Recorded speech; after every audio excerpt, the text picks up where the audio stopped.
Brasco and Beast. Fit, fabulous, and frisky.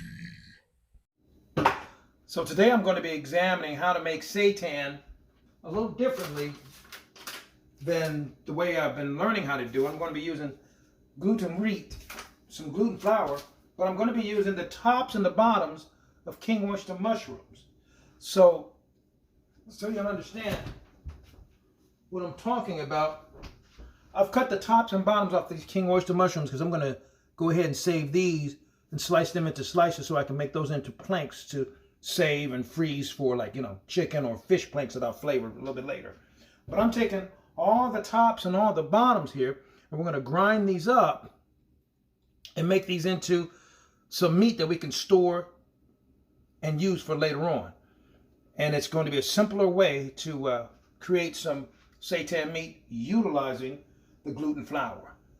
I've gotten some of these together. I'm wondering if it's really enough. What I'm going to do is I'm going to take these tops and these bottoms, put them in the food processor, get ready to blend them up a little bit. Take this. We're just going to pulse this a little bit, okay?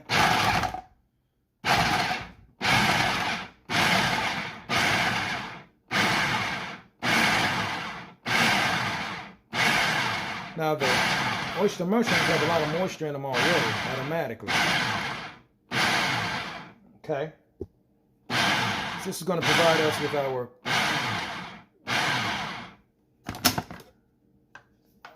a bit of our fat and flavor for our fake meat. Our flavoring this stuff just the way I want it. With some hamburger seasoning, put a little Cajun in there, paprika, and I'll probably get some smoked paprika before I'm done.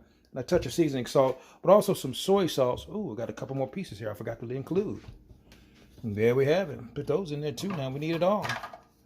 Definitely wanted to have that hamburger taste to it. So I'm going to put a generous amount of hamburger seasoning in that right up front. Okay? A little Cajun seasoning. Don't ever hurt. Don't ever hurt to have a little Cajun season. Okay? Some paprika. This is pretty simple. I'm actually complicating this because it's really a 2-ingredient kind of a deal here. I'm adding some soy sauce in here. So if you put soy sauce in here, you ain't got to add no salt. Now we'll open up the gluten. Vita wheat gluten, right? So we're going to mix this up just a little bit here. Give it a chance to mix.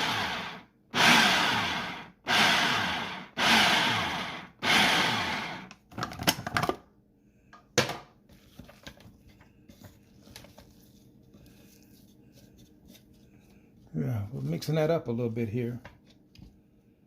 I think I'm gonna break out with the bowl so I can knead it.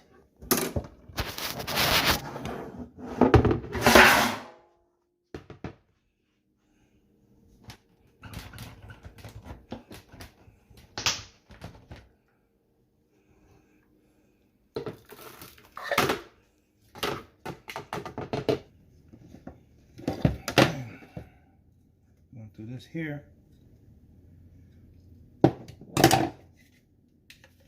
It's got a lot of moisture in it already, like it's already wet with seasoning and all of that. And it's moisture, got a lot of moisture in it. I'm gonna really see how this turns out. Then add the wheat, gluten wheat. And see how that mixes up. Now I'm going to do something, because I bought this specifically for this reason. Organic beet powder, so it can have that color, that red color.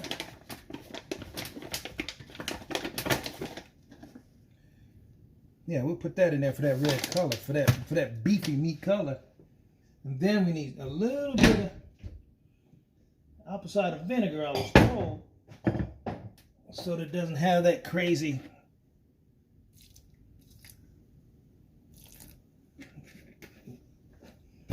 gluten wheat flavoring, you know, that's overly wheaty or whatever the case may be.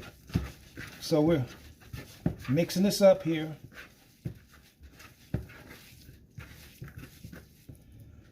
I'm going to add some more wheat gluten here.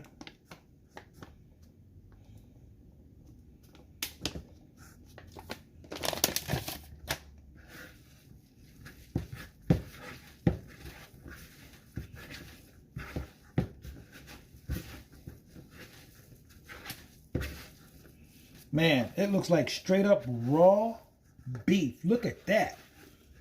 It took seconds. This looks just like raw beef. That's crazy. Look at that. Unbelievable. Just that quick. I'm going to put some more of this wheat gluten in here, though.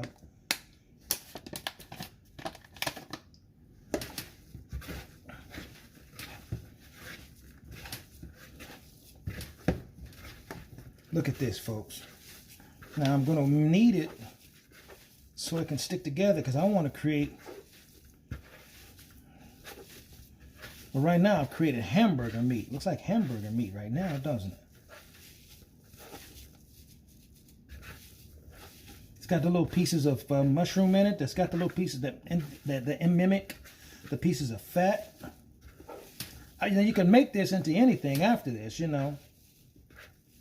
You can take it and freeze it and use it for later for whatever meats you want it to be. But all I did was add a little beetroot powder to it. But right now it's looking more like meat than I've ever had, you know. Plus those generous amount of herbs and spices didn't hurt.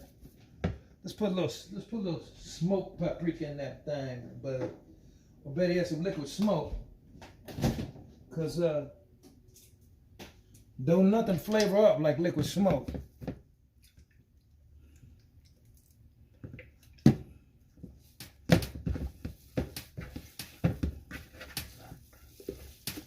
Look at that.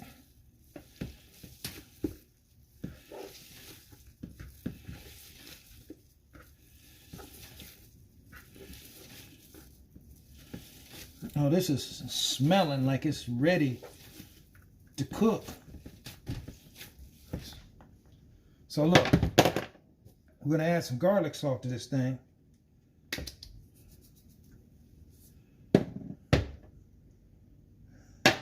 And some nutritional yeast. And some pepper.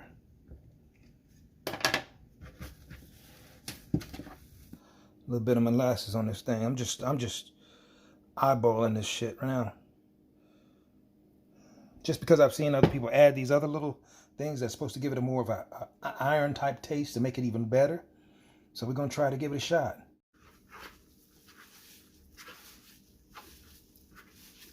I also have real lion's mane mushroom powder. I'm gonna add a little bit of that to it too, because I saw them add that in here. Should have probably put it in earlier. This is lion's mane's real mushroom powder, which I ordered some time ago when I began to kind of stock my kitchen full of all of this stuff to make effective fake meat. So I've got all this going here. It's falling apart. It's not going together so easily. Pretty sure I don't want any more moisture in it.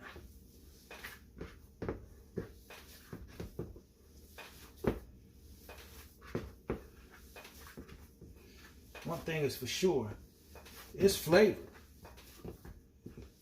It's got all that mushroom in it, and it's got the actual mushrooms in it. I think the actual mushrooms is gonna actually give us like the little fatty deposits you would have in a piece of meat, you know. But I'm gonna be honest, particularly when I put that beetroot juice powder in there, this became a intriguing ball of dough. I've learned that you can just take this, cut it, boil it, and it'll be more of a soft, like meatloaf texture, you know, soft, spongy. I don't like that. I would rather have it be a little more thicker texture, whatever. And here's what I've learned. Whenever you're dealing with this stuff, if you want it to be more like lunch meat or like cold cuts or that kind of thing, what you want to do is you want to wrap it up in parchment and then aluminum foil so that when it cooks, it stays dense like meat would be, you know. And then you let it cool off properly. Now you can take this and freeze it and pull it out when you're ready to, you know, cook it or whatever. And there's some value in letting it develop with strings a little bit more so it can be more denser. But what I want to do is I'm going to have to let it sit for a little while, you know, at least for 30 minutes. And I may let it sit longer than that. But right now, it's looking exactly how you want it to look. You're going to want to grab parchment paper and some aluminum foil. Wrap it up in the parchment paper first, and then wrap it up in the Reynolds wrap, and then you want to steam it so that it cooks for a long period of time. And I'm going to probably do mine in my Instapot so that I can cook it, let it stay cooked, and then let it cool off naturally on its own so I don't have to necessarily watch it. Look at the detail of the oyster mushroom that's chopped in there. That seems to give me all of the little fat that you would have in the middle of a hamburger. So this looks like more of a good hamburger than let's say a steak. But I flavored it with hamburger seasoning, so that's okay. I'm not going to do this whole thing this way. I'm going to pinch off some of it, put it in a bag, and save it for later on, okay? Just in case this changes. Oh my. That was different. All of that.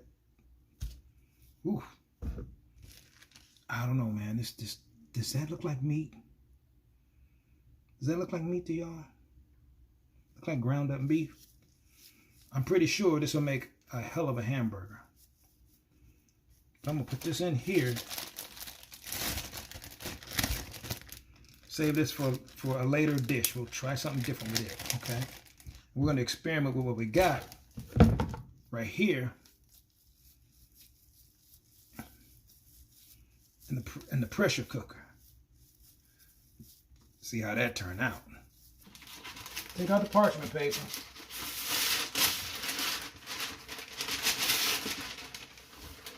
I think that's big enough. It ain't that big of a roll. Okay.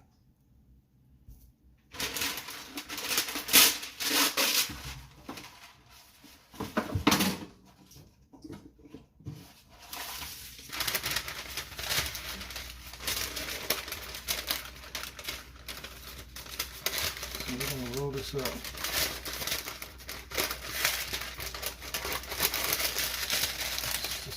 Let's see how it turn out, you know?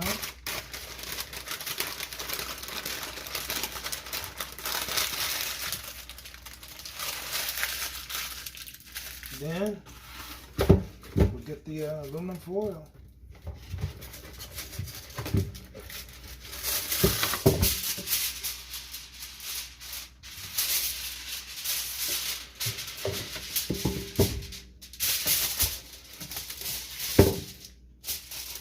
Roll it up in here too.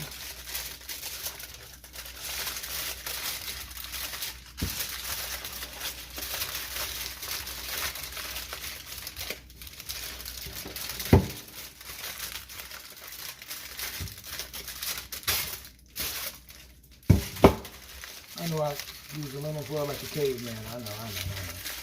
I'm twist it on the ends because I remember seeing people when they do this way, they twist it on the end so it stays compact or whatever.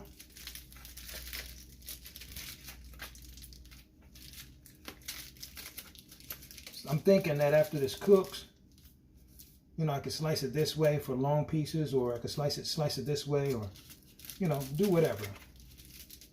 But we're gonna have to steam this thing in the pressure cooker.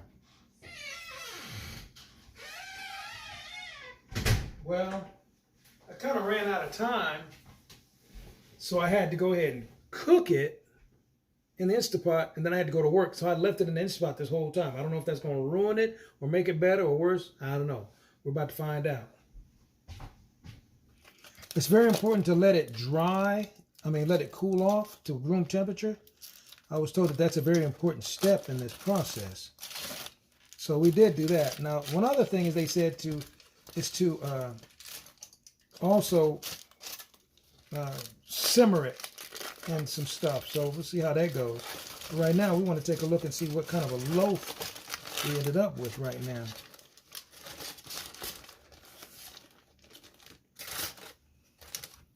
Okay. It's a pretty tight loaf. I guess it's pretty spongy.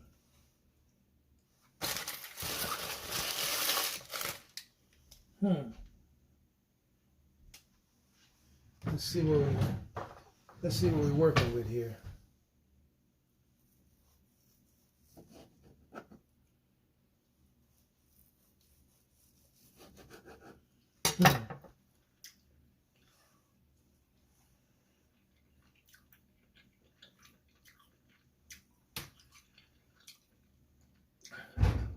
Oh yeah. Oh heck yeah.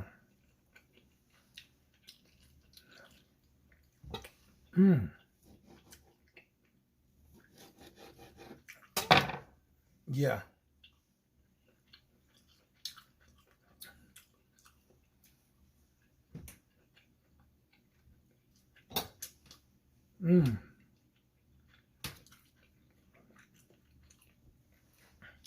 We can go with this right now. The way it is right now, we can go with this right now. But I could see the benefit of frying it up a little bit. You know? But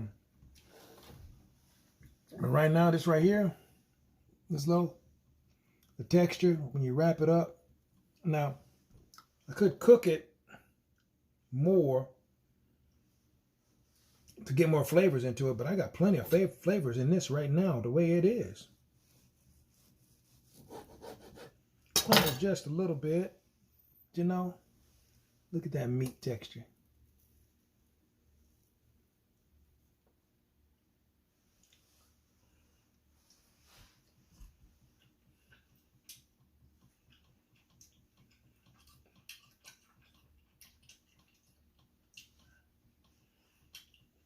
Yeah, it's got like a sausage texture to it.